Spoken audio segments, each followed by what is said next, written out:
you guys are going to get close to the mic when you come up. Welcome. Thank you so much for coming out tonight. My name is Lissa Weinman. I'm one of the co-owners of 118 Elliott. And we are just so excited to be hosting Chuck Collins here tonight. And it's really kind of an unofficial start to the literary festival, as far as at least I'm concerned, because we are so proud of the literary festival, and Chuck's book is being sort of kicking it all off here tonight. But the rest of the weekend is the literary festival. Tomorrow night is the big reception for the literary festival, and there'll be a lot of shenanigans going on there, and then for the rest of the weekend there's all these amazing free events with all these incredible authors. I encourage you all to attend. You probably are already planning to, but if not, make your way, because there's a lot happening this weekend in Brattleboro. And so we're kind of like here at 118 kind of kicking it all off, but we're also kind of closing it all down, because on Sunday we're doing a screening of Sea to Shining Sea. It's a new film about America, about the United States, about that beautiful song, America the Beautiful, and its origins. And we are reclaiming that, and we're going to have the director here, 5:30 p.m. this Sunday, the 19th. So try to come to that too. It's a nice way to close out all of the weekend's festivities. So thanks for coming. Please silence your phones. If you need bathrooms, I think you all know they're back there.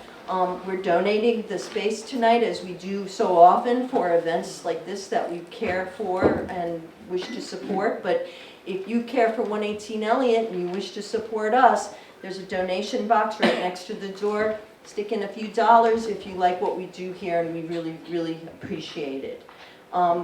Tonight, I'm really honored to be asking Mary Wallace Collins to introduce Chuck.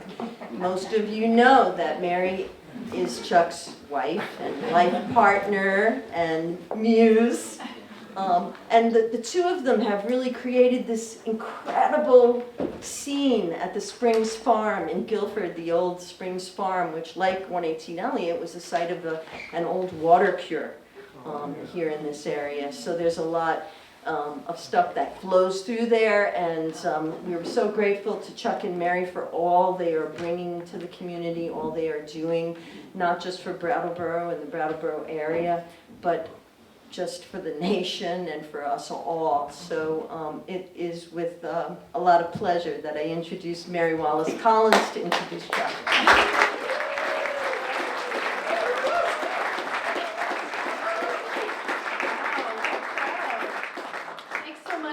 Coming out. So yes, I'm Mary Wallace Collins, and I just want to thank Lissa and John for this amazing space.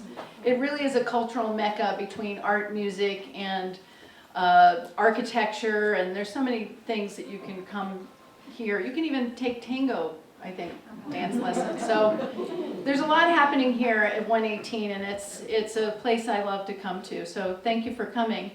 I'm going to stick with the script so that I don't talk about what Chuck's favorite music is or how I met him on the dance floor. So I'm excited to introduce Chuck, my partner and my hero in the fight for economic equality. A little bit about Chuck. He's the director and runs the program on inequality and the common good at the Institute of Policy Studies, which happens to be in DC and thankfully does not get any federal funding. It's an organization out of DC where he co-edits inequality.org, so check that out. He's an expert on US economic inequality, authoring over 10 books and dozens of reports covering climate disruption, the racial wealth divide, philanthropy, affordable housing, and billionaire wealth dynasties. He is a founding member of the Patriotic Millionaires, and he co-founded United for a Fair Economy to educate, organize, and help shift narratives to fight inequality. His previous books include The Wealth Hoarders, Born on Third Base, Wealth in Our Commonwealth, co-written with Bill Gates Sr., about the importance of giving back through the estate tax. Today's book couldn't be more pertinent and needed. He is here to share highlights from his new book, Burned by Billionaires: How Concentrated Wealth and Power is Ruining Our Lives and Planet. It's a scathing expose of the hidden impact of America's ultra-wealthy on our social, economic, political, and ecological landscape. Plus it has cartoons. We will hear from Chuck, and then he's happy to answer some questions and would be glad to sign books that you purchase through Everyone's Books, which is one of our favorite bookstores here in Brattleboro. And thank you, Ann Zimmerman, for coming out and selling those. So let's give a warm welcome to Chuck.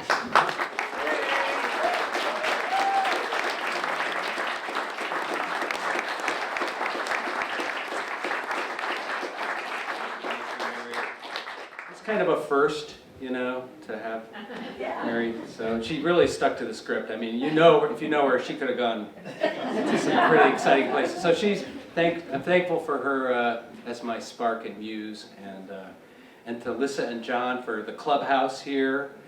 Very happy to be in the clubhouse, and I think I was here 2 years ago for a novel that I wrote, and there's a bunch of people here that I met, and now I've gotten to know them even better. So thanks to this community that supports this amazing literary festival. This is not officially part of it, but it's sort of like an adjacent event, and I hope you'll be around this weekend.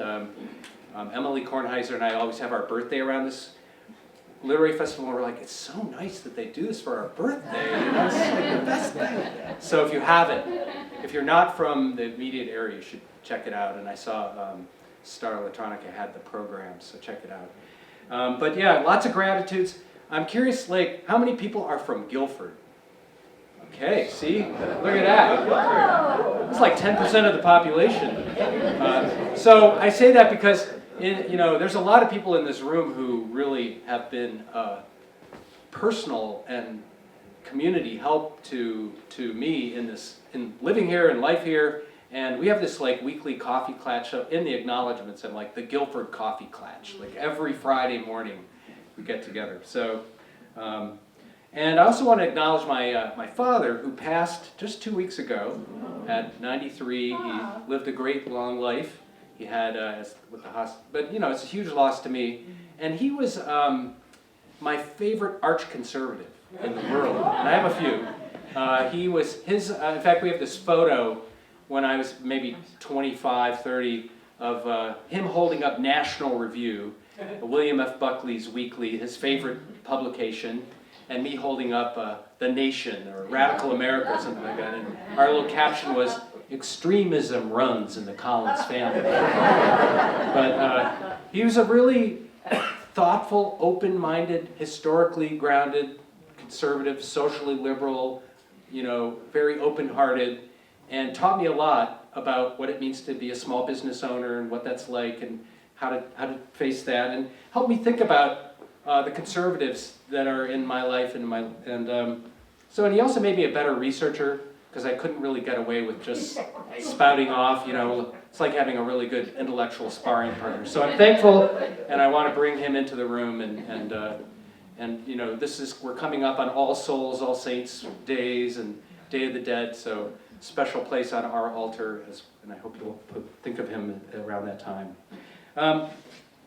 And he actually, at the last 15 years of his life, really understood what was happening here, how oligarchy and concentrated wealth was actually disrupting the private free market and undermining business and healthy capitalism.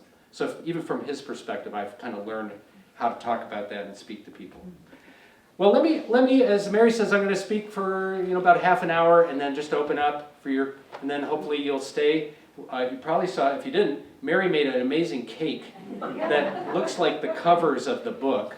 So we will dismantle the book and eat it. But I want to start off, I had a very short-lived career as a congressional aide congressional intern to Barney Frank. Anybody knew Barney Frank? And Barney Frank was not an easy person to work for. And so you would be sent off to research some topic. I was usually doing things on housing. And then he'd come in and you'd brief the congressman. And he would say, you'd have your little, I'd have my outline and my 5 points I was going to make, and he would just say, "I'm very busy. tell me something I don't know. So here I've written a book about billionaires hijacking our democracy, and I would expect that many of you are like, well, tell me something I don't know, right? I mean, this is what we're living with. We're living through this extraordinary moment. But my modest hope is that maybe I'll offer up a few nuggets of things that you didn't know or hadn't thought about, and most important, what can we do together in this moment? And this is such an important time to be together, to kind of talk about this moment we're in, which I think Trump and the drift toward authoritarianism, I think is a symptom of what happens when you have extreme imbalances of income and wealth and power. And the historians like Peter Turchin have verified and documented this over the ages. When a republic, when a sort of self-governing society has too much of an imbalance of wealth and power, it moves toward authoritarianism. It kind of makes sense, because how do you sustain a minority rule that's benefiting a very few number of people when in a democracy you can't? I mean, Louis Brandeis, during the first Gilded Age 100 years ago, said you can have concentrated wealth in the hands of a few, or you can have democracy, but you can't have both. And that's the moment we're in. But I want to talk to you about the ways in which your life is being burned by the billionaires. And you know, I wrote an article the other day that's 10 ways your life is being burned by the billionaires. And you know, it's your housing, the impact on your health, the environment. I'll talk about a few of those in detail. But a couple of things that I do early in the book is I kind of want to establish a few things. One is, the book is not burn the billionaires, it's burned by billionaires. And there's a way in which there's a little bit of a sloppy rhetoric around, let's create a world without billionaires, or let's get rid of the billionaires, or death to the billionaires, or whatever. Yeah, there's a little whiff of exterminism there that I don't think is that helpful. Some people hear that as an attack on individuals. My point is, we don't want to live in a society where the rules of the economy are rigged to funnel wealth to the top. We would be better off with fewer billionaires and more thousandaires, you know, in our society. So now, of course, we have to talk about the individual behavior of people. It affects us. But what I really try to focus on a bit is the system of rules and laws and policies that have rewired the economy to be funneling wealth to the top. And I think a key part of what I try to get across in this book, and maybe it's not new to you, but there's a piece of it that's new. What is new is I actually think when I started to study inequality 45 years ago and sort of watched the few decades go by, we started off with, you know, great gaps of income inequality. The gap between highest paid workers and CEOs in a company. There were, you know, in 1983 there were like 13 billionaires but, you know, today we're seeing more and more concentration, not in the top 1%, but the top 1/10 of 1%. And so the question is, who has power in our society? Who is driving the economy to become more and more unequal? And I have a chapter called The Roadmap to Richistan, where I sort of visit the various villages. There's Affluentville, the top 10%, folks who are comfortable. They have buffers around their lives. They're not super wealthy, but most of their frame of reference is looking up toward the 1%. And then there's lower and middle Richistan, you know, the top 1%, the top 3%. And then there's upper Richistan, the top 1/10 of 1%, people with like 40, 50 million or more. And then there's Billionaireville. So you know about Billionaireville, there's like 904, as of this week, billionaires from the United States. There's about 3,000 globally, so a third of the world's billionaires live in the US. Together they have about $8 trillion of wealth combined, whatever a trillion is. I know it's 1,000 billion, which seems like an awful lot. A billion is 1,000 million. So it's a lot of money. But they aren't the sole drivers of the boat we're on here. And I would pinpoint that top 1/10 of 1%, upper Richistan, people with wealth in the 40 to 50 million and up group. Because I think what happens around that point, when you have $40 million, you are set. You're comfortable. Your life is, you're living in a bubble if you want to. Your children are pretty good shape. You have multiple houses. You may be flying on a private jet. You may be in a yacht. By the way, a friend of mine who's a mere decimillionaire last night gave me this catalog that she got, which is private jet excursions. So you can go on a private, you know how people used to go on grand cruises, around the world? So for $205,000 per person, you can do the 7 continents by private jet trip. So, so their consumption is extraordinary. But at that point, they're not just buying jets and more houses, they're buying senators and media outlets. And that wealth and comfort is translating into power. They have power over their own lives and own dominion, but when they cross that line, they start to have power over the rest of us, all the way up to the billionaire class. So a lot of the policy fixes, a lot of the things that we need to do to kind of reverse these extreme inequalities are focused, in my mind, on that top 1/10 of 1%. Think of it as the 1,000th, one out of 1,000 households, about 130,000 households, have that level of wealth and power. And that's, again, not to say that the top 10% doesn't have power, and there's a lot of people in the sort of upper Richestans who work for the wealthy, who are trust advisors and wealth managers and tax and estate attorneys, and one person told me, carpenters for the billionaires.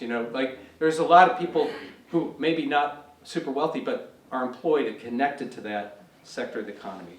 So when I say billionaires, when I talk about billionaires, that's my shorthand of saying that top 1/10 of 1%. The other thing I staged this out in the book a bit because we have a powerful narrative that justifies these inequalities. And if I were to write it on a bumper sticker, it's everyone is where they deserve to be. So if you have $1 billion, you've done something, you've created a new mousetrap and everybody wants it and they're willing to pay for it, and you've built up a company and you are, you deserve what you have because of your, and some of you may have heard J. Paul Getty, the oil billionaire, was once asked, how do you become wealthy in America? And he says it's actually pretty simple, and we could do a little poll here. Get up early every morning. He said the first 3 things. Get up early every morning. How many of you got up this morning early? Very good, very good. 2, work hard all day. 3, find oil. Okay, so bunch of losers. Okay. So that is the narrative. If somebody's wealthy, it's like, well, they got up early, they worked hard, they created something useful, they applied their skills, they have grit, they took risks, the narrative, the meritocratic narrative. And what's interesting about that is there's some truth in that. There's a segment of wealth creation where people create something useful maybe, or they provide a service, or they find a niche. In this book, I actually talk about Tito's tacos, because Tito, right, he started off making burritos and selling them out of a cooler on the corner over here. And then he got a food truck. And then he got a restaurant. And then he got 3 restaurants, one in Greenfield and one in Keene and one here. And people think, well, that's the meritocratic rise, right? That's the American dream, which it is. What I've noticed, though, is what happens is, and by the way, Tito will probably not be a billionaire, even if he sells out to Chipotle, because he probably needs about another 300 franchises. And it's not easy being a small business owner. And he's struggled, and he's gotten some help, and he's, but that is the story that we project onto wealth, which is the story of meritocratic rise. We don't talk about what we do as a society to create the fertile ground. We don't talk about workers, tax policies, and investments. It's all about the individual. But that is this powerful, powerful narrative. What I write about in this book is there's another stage, which is once you get to that 40, 50 million, you start to invest in wealth defense. You start to figure out how to fend off your competition, how to expand your monopoly power, and you move into the political capture phase, which is you use your wealth and power to influence laws and rules and regulations so that you can continue to accumulate. And then you enter what I call the fourth stage, which is hyper-extractive capitalism. Now you have substantial wealth, and a portion of that is going into the market, and I talk to people about this all the time. They're looking for high returns, 22.5% return on investments. What's your interest rate on your bank account right now? I always look at that little statement at the end of the year, the interest earnings these days, and be like, do I even have to report this? I mean, is it like, really? You know? But if you're a billionaire, or if you have $100 million, you have a challenge, which is where do you put all that wealth? Where do you park it? Where do you invest it? Where do you use it to preserve your wealth, and where do you go? So, and that is where the wealthy move into the gambling extractive part of the economy. Think of private equity funds and some of the larger pools of wealth that are going in and buying up hospitals, healthcare clinics, housing, and the like, and I'll talk about this, with the goal of squeezing more out of the existing real economy. So it's a predatory phase in the cycle of capitalism. We like to talk about virtuous entrepreneurs, but we don't want to talk about the stage at which wealth becomes predatory on the rest of the economy. That is what we're living through, and I'm going to specifically talk about that. That is how we are being burned by billionaires, and it's accelerating, and it's starting to occupy more and more of the parts of our lives. So that's the little prelude. I wrote another book, there's a few copies of it around a couple of years ago, about that second phase of wealth defense. It's called The Wealth Hoarders, How Billionaires Pay Millions to Hide Trillions. I have only one regret, which is I didn't call it How to Hide $1 Billion. I think it would have sold a lot more, and maybe I could be in the top tier. So what are the ways you're getting burned by billionaires? Now, some of these you might be like, duh. But one is you're paying their taxes. You're picking up the slack for the tax reductions that the billionaires have seen really for decades now. The billionaires hire that wealth defense professional class, and it is a class, to help them create trusts, to create dynastic succession, to play shell games with the money so that it moves to the shadows, so it can't be taxed, it can't be found in some cases, and to pass as much down the narrow bloodline and create dynastic wealth. That is what the wealth defense industry does. So the billionaire class is opting out of taxes, and you're picking up the slack. And it's more complicated than that because they have been investing in the political capture for so long that they're finding ways to help continue to shift tax laws so wealthy people pay less and everyone else pays more. So we have seen several shifts. And if you think about your local property tax bill, we Vermonters look at our local property tax bill with great interest and say, darn, the city council, the select board, they're spending too much money, and the state is spending too much money. You hear among our neighbors, among our friends, grumbling about our property tax bills. What we don't realize is, for 40 years, we've been shifting tax responsibilities off the wealthy onto workers, off of taxes on capital gains and wealth onto taxes on wages, off the federal tax system, which is more progressive, meaning it taxes the wealthy a higher percentage of their income, onto state and local tax systems, which are more regressive, off of corporations onto individuals. You do that for 40 years, guess what? The bill is showing up at your door for things that used to be funded at the federal level by a progressive tax system. You've heard our senior senator. One of my favorite quotes is, under the socialist presidency of Dwight Eisenhower, the wealthiest paid significantly more taxes, and we invested in things like affordable housing and infrastructure and building a middle class, access to education that lifted up everyone. Right? So you've heard Bernie's rap. So Dwight Eisenhower, a socialist, he probably would be called a socialist today by the MAGA crowd, right? He's like, so that's a really important thing. It's an important thing to talk to our neighbors about when we talk about our property taxes and local taxes. We got this really interesting window during the pandemic. Anybody see the uses of ARPA funds coming into the state? For interesting things, that was federal money coming to our state and towns like federal block grants used to come for human services and housing and all kinds of infrastructure and things that made our lives better. We used to tax the rich at the federal level and move money to the states and localities. That's not happening anymore. Now you have to go out and form a public-private partnership with a billionaire to get anything done.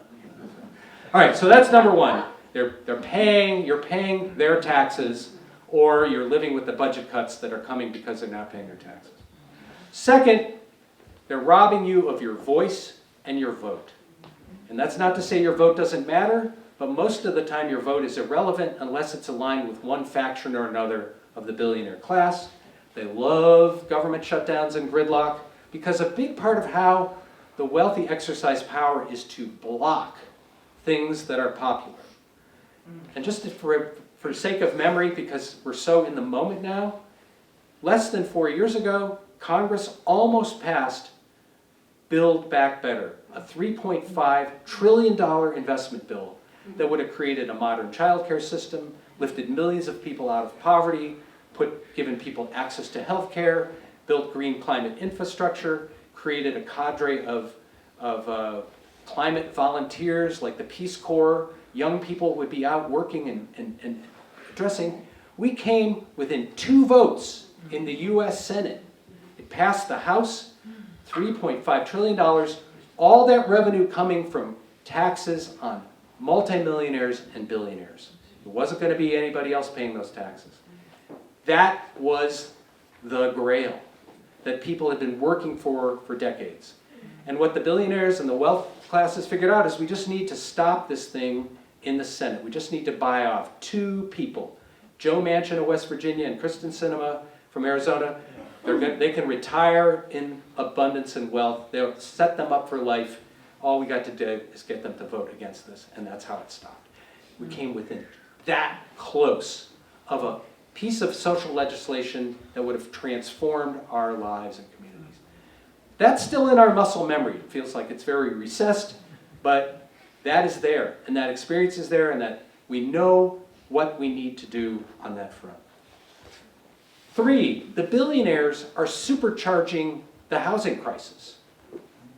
Not only the problem of unsheltered, but the fact that people pay so much of their income in rent or can't afford to own a home. There's a number of ways this is going on, and I won't go into all the ways, but it's not just gentrification. It's not just wealthy people bidding up the cost of land and housing. It's the wealthy billionaire-backed private equity funds buying up rental housing, converting it to short-term rentals, Airbnbs, not mom-and-pop Airbnbs, but these are big. If you go to certain cities, there are whole blocks that have been bought out. The tenants that used to live in these buildings are gone, and these are corporate-owned, and you can invest in private equity funds that are just doing that. They're buying single-family homes because they know that there's all these people that maybe could have bought a single-family home, but they're not able to in this market. And if you know anybody, if this is your own situation, or you have family members who are trying to buy a home, and they have to go out and compete with people who are making cash offers with no inspection, they're having to compete against wealth, and so they're stuck in rental housing. And the private equity and the billionaires understand, okay, we can make money off these folks. They are they'll never build equity. They're just going to pay us. And so they're buying up single-family homes.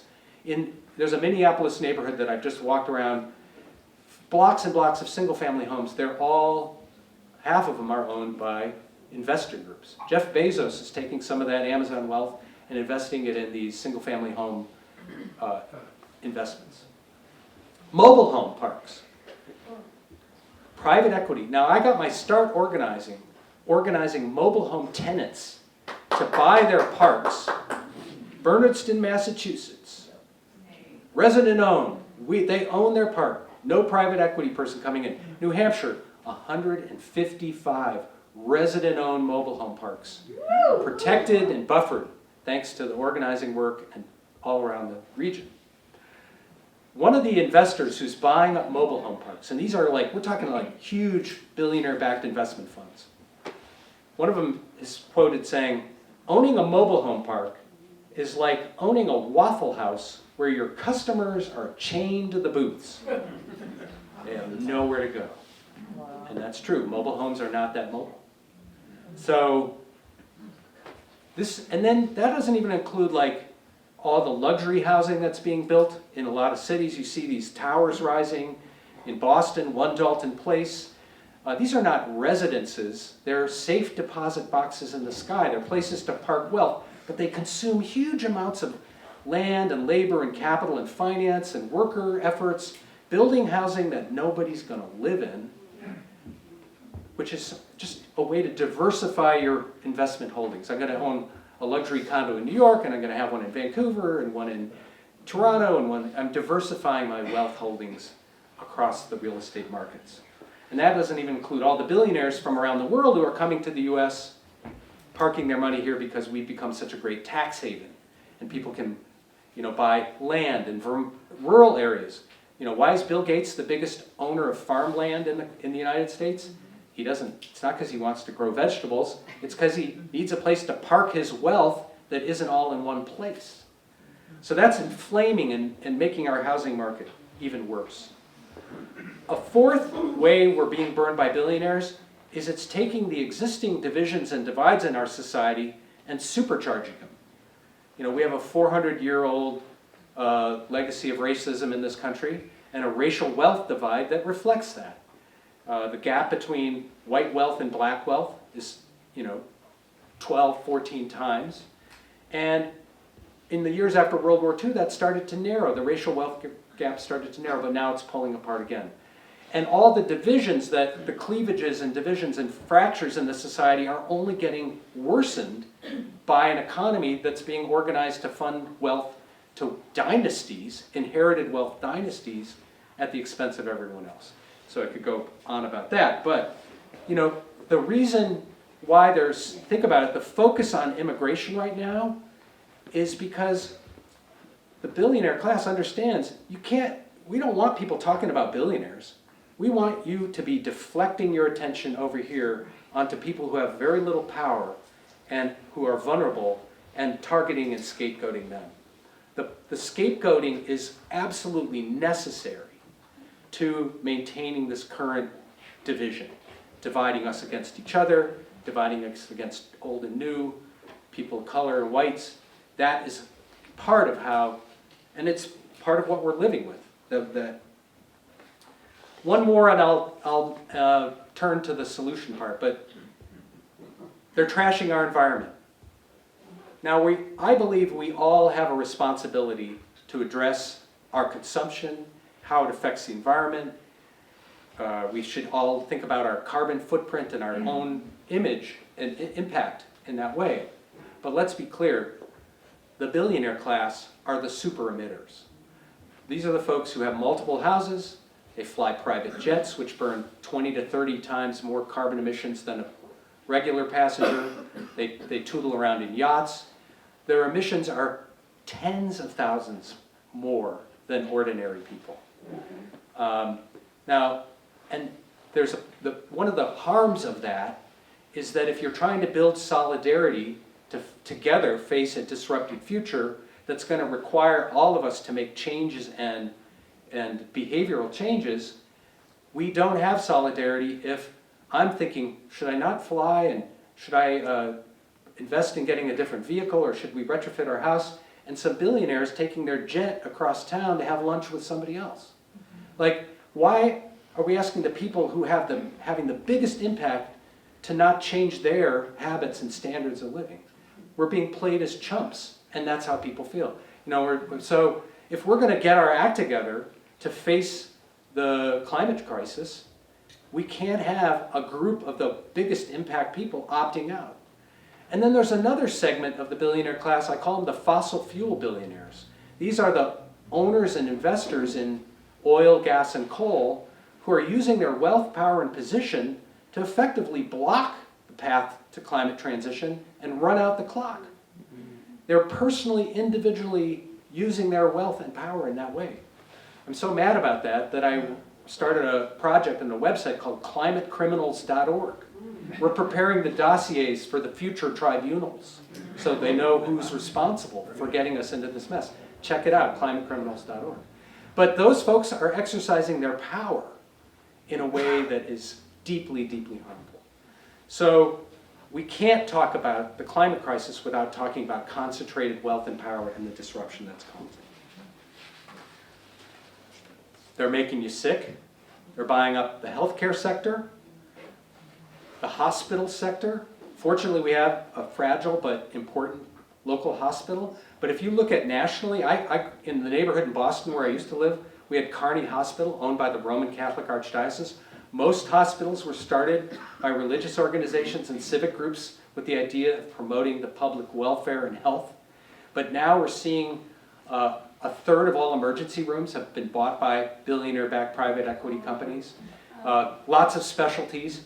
If you've had the unfortunate experience of going to a hospital in an unplanned way, you know you get a package of bills from the anesthesiologist group and this group and the Doctors Association, and a bunch of these are private equity firms, owned by private equity firms who invest, the first thing they invest in is billing, so that they can send you that bill every month reminding you that you still owe them money.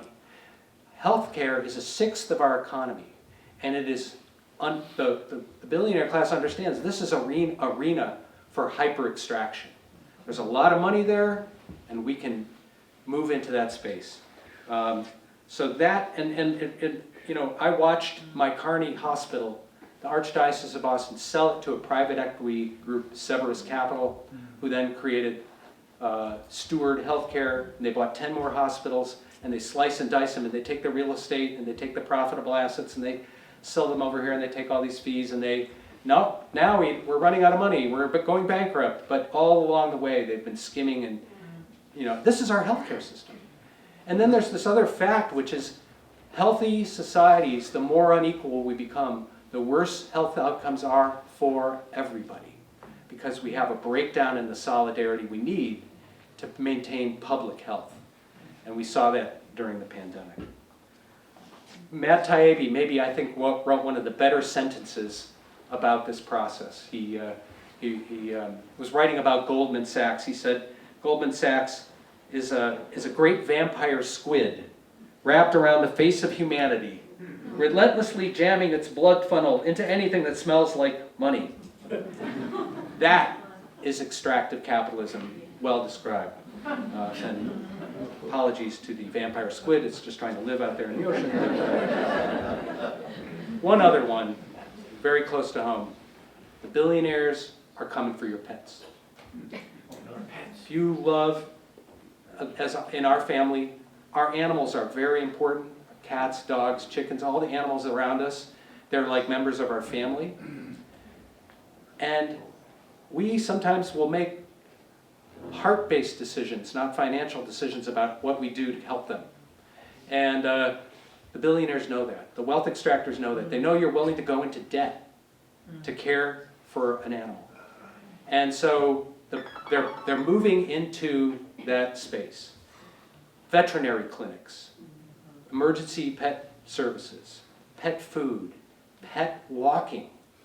Anybody ever heard of rover.com or WAGs? It's one like Airbnb app for dog walkers matching you with people with dogs. I learned about this from my friend Kay. She says, yeah, they take a cut of every time I walk a dog. Who owns Rover.com? Blackstone, one of the biggest private equity funds in the country. Who owns veterinary hospitals of America? The Mars family, the Mars Candy dynasty. They own candy, they also own hospitals. And they're moving to expand their holdings, and they like to keep the mom and pop facade, but those are being snatched up around us. So they're coming for our pets. They know that we love our animals, and we're willing to pay for that. And they want to skim that money. Last night I was going down this list, and my friend Chris Hoey is in a wheelchair, and he says, oh, I should tell you, there's 2 private equity firms that control all the wheelchair ownership and leasing around the country. I went to an airport at Hartford Bradley Airport. There used to be these kind of cheap parking lots where you could leave your car for $5 a day. Guess what? They all got bought up by these private equity parking companies, and at least you have to pay $15 a day. Because you don't have anywhere else to go. Because they bought them all. So part of the solution here is to put our lens on and understand how does this encroachment affect our lives? Go and look at your household budget. How much of that money is getting skimmed away, streaming services and this and that and all these things that we pay money, and the little bit of rents and fees that are being extracted all along the way. And Uber Eats, there are a lot of billionaires were made from all these apps. What do these apps do? Not a lot. They're not cooking the food.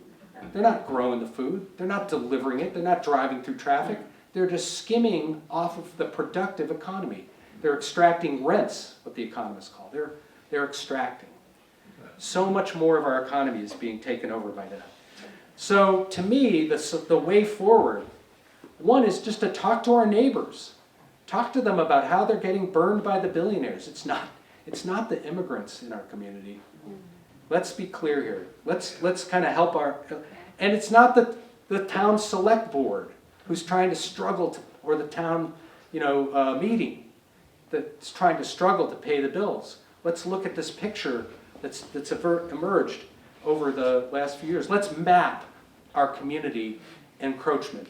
We know there's a dentist office in West Brattleboro that recently was bought by a private equity firm. The school bus fiasco at the beginning of the school year, right? Kirkus bus company still has the name on the school buses, but they've been bought by a private equity company called Audax, created Beacon Mobility. They operate across 25 states, and they're the ones who locked out the bus drivers. This is a private equity firm encroaching into what was a locally owned business. Down the line. So let's look at the news and understand what's happening in Windham County. We're fortunate we have a lot of small, independent, vibrant businesses and local farms. We need to defend them from the billionaire wealth extractors out there.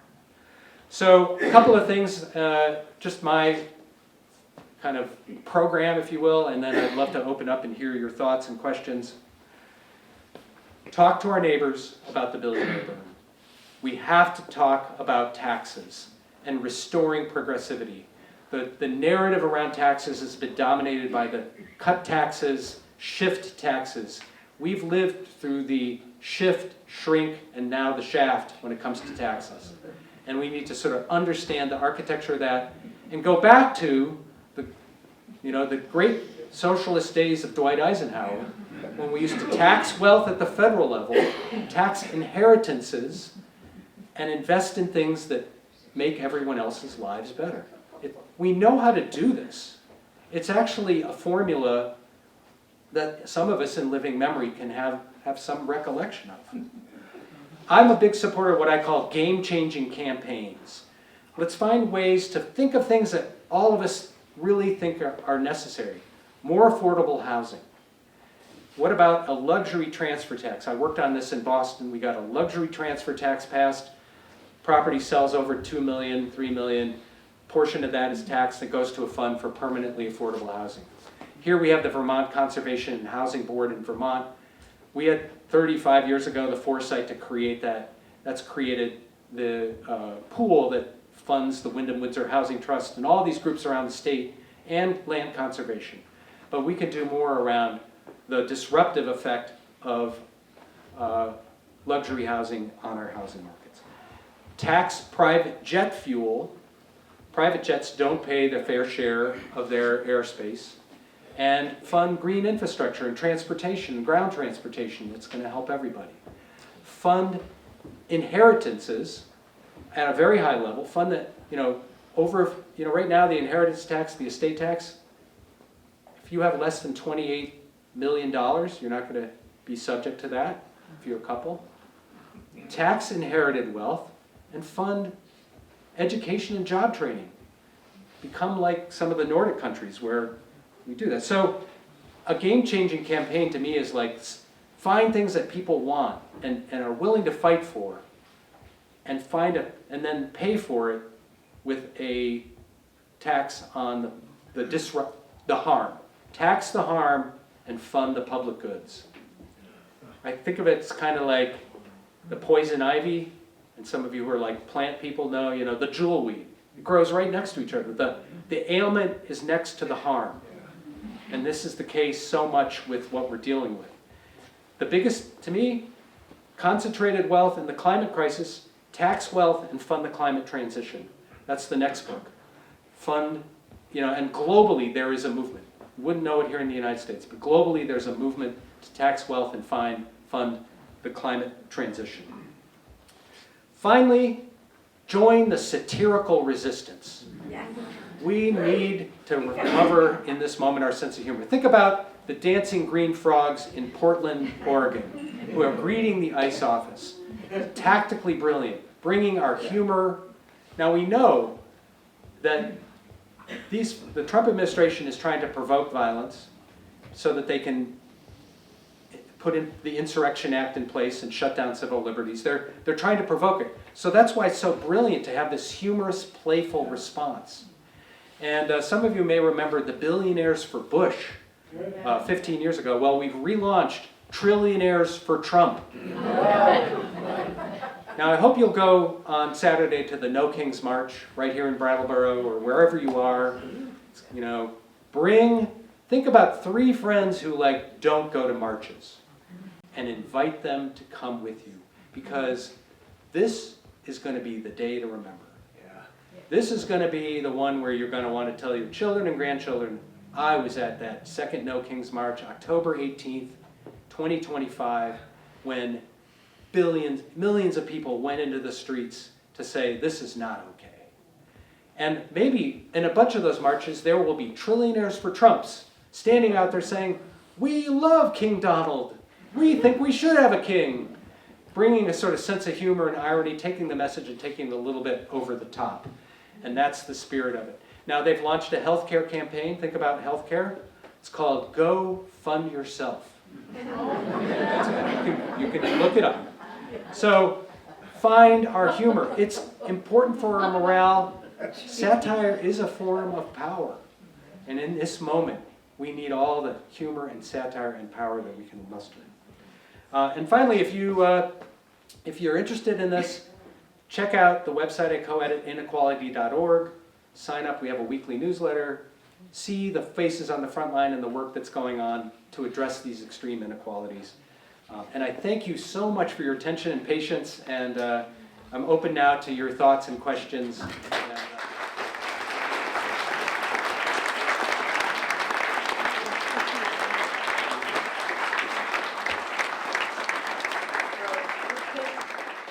About 15 minutes just to sort of have conversation, questions, and then we'll have maybe we'll be ready for some cider and cake at that point. What do you think? And I should say thanks again to everyone's books for selling books. And I also brought sort of some backlog books over here from, that's the Make Us an Offer pile over there, but it has some earlier books including The Wealth Hoarders and Robin Hood, who's writing those things. So questions, thoughts? Thank you. What could we have done about the bus service being thought out? I mean, you say do something, but what power would we have had to keep the bus service local? Well, it's more like watching. I think that's a really good question, and some of these things, but that may be one that we, may not have been able to intervene. But I think what happens whenever there's a local or regional business and it's bought out by a national investor group, we should sort of raise a red flag and sort of be thinking about, is there a way to keep the ownership local? And even go to the owners and say, is there anybody locally that could buy and operate this company? There's a lot of businesses that are kind of generational, and they sell out, and the private equity people are there to offer cash. So it's very, very enticing. But I think part of it is mapping where's the vulnerabilities and where can we make a difference. There's a lot of businesses that could sell out to private equity that could have been sold to their employees. And putting more support and investment into supporting worker ownership. We know King Arthur Flour is worker-owned, and there's a bunch of companies in Vermont. In Vermont, if we kind of have an early warning system when we know one of these companies that's sort of family-owned, maybe transitioning, to be able to sort of work to figure out, is there a model that would maintain some local ownership or employee ownership? I think so. That's a great question. And just one more thing, is the regressive, you call it regressive state income tax, is that a cause or a result of this whole transition that you're talking about? Yeah, I mean, it just happens that at the federal level, historically, there's been a much more progressive tax system, meaning it's gotten less progressive, but it's still more progressive than a lot of states. And there's a good study that looks at each state in terms of state and local taxes. What percentage does the bottom fifth pay of taxes and the top fifth? And Vermont has a pretty progressive state income tax system, but it's sort of flat at the top, meaning you put the $100,000 a year house pays about the same rate as the $1 million income house. So you could have a higher rate structure at the high end. Massachusetts has a constitutionally mandated flat tax, but they work to get a new millionaire income tax rate put on the ballot. They literally had to change their state constitution to get a 4% higher tax on income over $1 million, indexed to inflation. And a lot of states are pursuing and following that path. So that's a Terry question. Yeah, speak loud. So. Oh, I'm good at that. Yeah.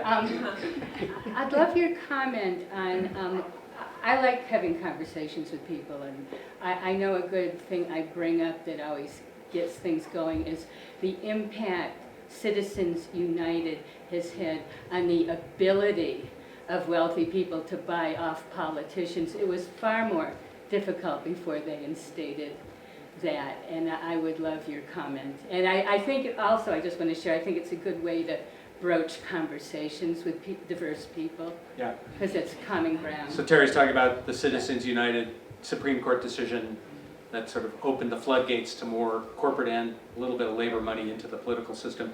And I think that was a watershed moment, but it was part of a multi-decade process of money influencing politics. Some of you probably remember like McCain-Feingold, and there's all these efforts to try to institute campaign finance reform to break that nexus between money and influence.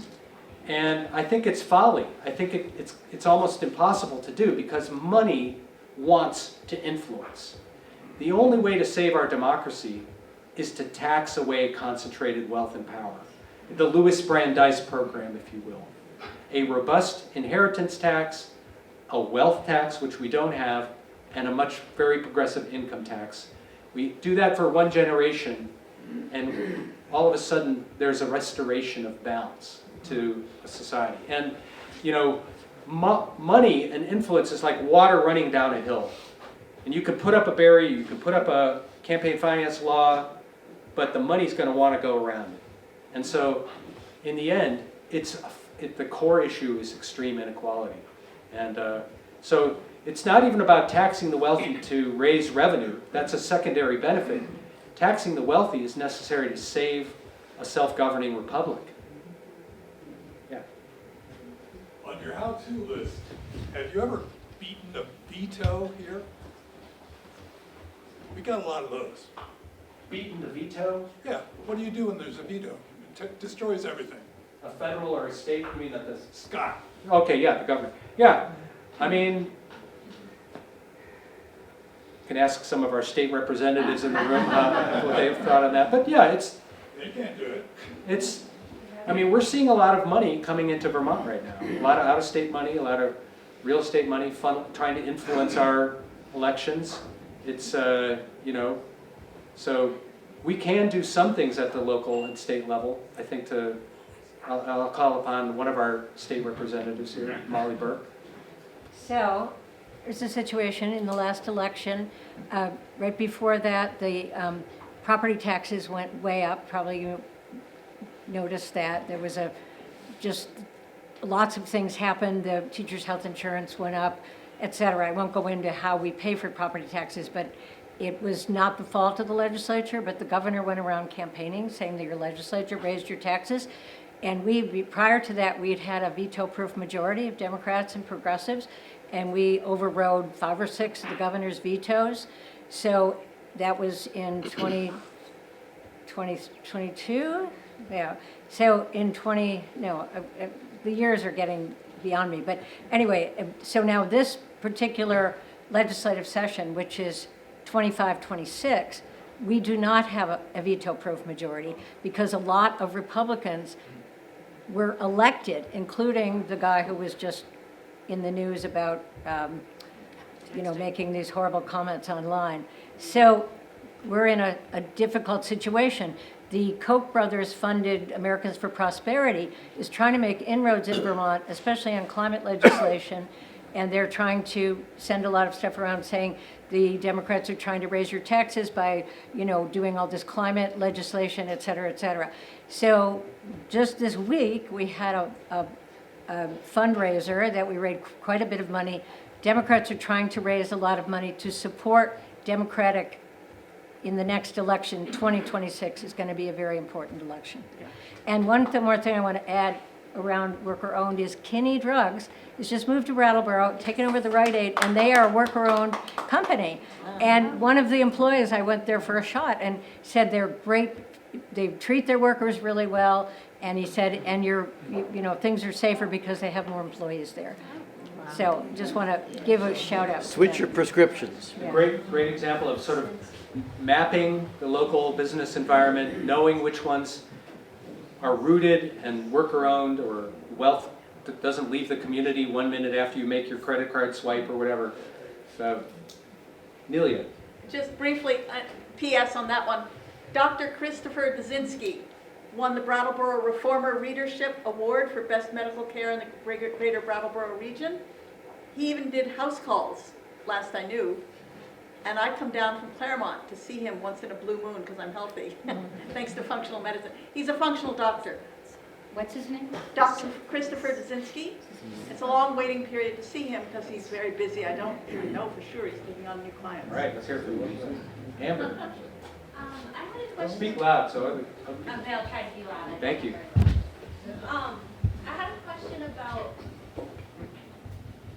like, when you were talking, what was coming up for me was about kind of like, with this billionaire class that you're speaking about, where it's like the motivation feels not super motivated by actual money, but more power and control, which then makes it harder to appeal to people who kind of like that's like their thing. And then on like our levels, you have a similar thing happening in a different way where people don't have access to resource, so then they are really caught up in this kind of nuclear family individualistic mentality of like, my taxes are so high and I need to survive, and we become very kind of like I-centric and unable to really develop these skills around, I think, like some of what you're talking about around like being able to advocate and being able to actually pay attention to what is happening on a collective or communal level and how that actually is impacting and feeding into all of this stuff when we're just so focused on this kind of like